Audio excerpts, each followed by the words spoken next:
আজ আমরা টোকিও থেকে কিয়োতো ট্রাভেল করলাম জাপানের বুলেট ট্রেনে চড়ে, যা লোকাল ল্যাঙ্গুয়েজে পরিচিত শিনকানসেন বলে। 1964 সাল থেকে শুরু হওয়া first line Tokaido Shinkansen connect করে টোকিও, কিয়োতো, ওসাকা এবং এখন আরও অনেক জায়গা। এই ট্রেনের অ্যাভারেজ স্পিড হলো 320 কিলোমিটার/আওয়ার।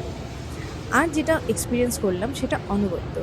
টোকিও থেকে কিয়োতোর মধ্যে যে 476 কিলোমিটার রাস্তা, সেটা অতিক্রম করলাম মাত্র 2 ঘন্টা 10 মিনিটে।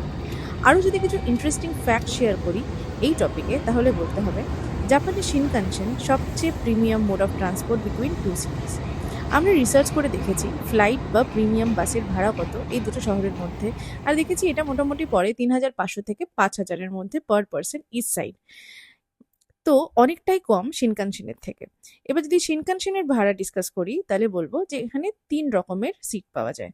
ফার্স্ট ক্লাসের ভাড়া অ্যাপ্রক্সিমেটলি 11,500 টাকা ইন্ডিয়ান রুপিসে। এতে তুমি পাবে complimentary tissue, complimentary wifi, extra leg space, আর এটা আসে 2+2 রোয়ের সেট আপে।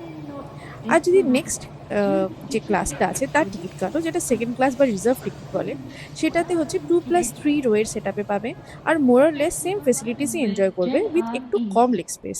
তাও আমি বলবো এটা যথেষ্ট, কারণ আমার বর 6'2", আর ওর এই কম্পার্টমেন্টে বসতে কোনো অসুবিধা হয়নি লেগ স্পেসের কারণে। তাছাড়া কমপ্লিমেন্টারি ওয়াইফাইয়ের কথা যদি বলি, এটা অ্যাভেলেবেল হলেও আমরা ইউজ করতে পারিনি, কারণ ট্রেন এত ফাস্ট চলছিল যে ওয়াইফাই তো কানেক্ট হয়নি, 5G নেটওয়ার্কও চলছিল না আমাদের ফোনে। এটা ছাড়া মোবাইল চার্জ করার সুবিধা আছে এই দুটো ক্লাসেই। আর এই যে ক্লাসের ভাড়া রিজার্ভডের 8,500 টাকা পার পার্সন। এরপরে নেক্সট যেটা আছে সেটা হলো আনরিজার্ভড সিট। এন্ট্রি করার চার্জ 8,000 রুপিস, মোটামুটি অ্যাপ্রক্সিমেটলি।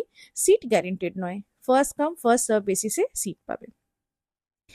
শিনকানসেনে আর একটা ব্যাপার যেটা হলো, কোনো ক্লাসেই কোনো কমপ্লিমেন্টারি মিল বা জল কোনো কিছু প্রোভাইড করা হয় না। তাই এটাই রেকমেন্ডেড যে ট্রেনে ওঠার আগেই জল বা খাবার যেটাই প্রয়োজন সেটা প্ল্যাটফর্ম থেকে কিনে ট্রেনে উঠতে হবে যদি ট্রেনে বসে খেতে চাও। আর শেষ করার আগে আর একটা তথ্য দিয়ে রাখি, সেটা হলো এই ট্রেনের ডি বা ই সাইডের যদি সিট নাও, তাহলে ট্রেন থেকে বসেই মাউন্ট ফুজির ভিউ পাবে। যদি আকাশ পরিষ্কার থেকে ক্লাউড না থাকে, এই সাইডে বসে খুব পরিষ্কার মাউন্ট ফুজি দেখা যায়।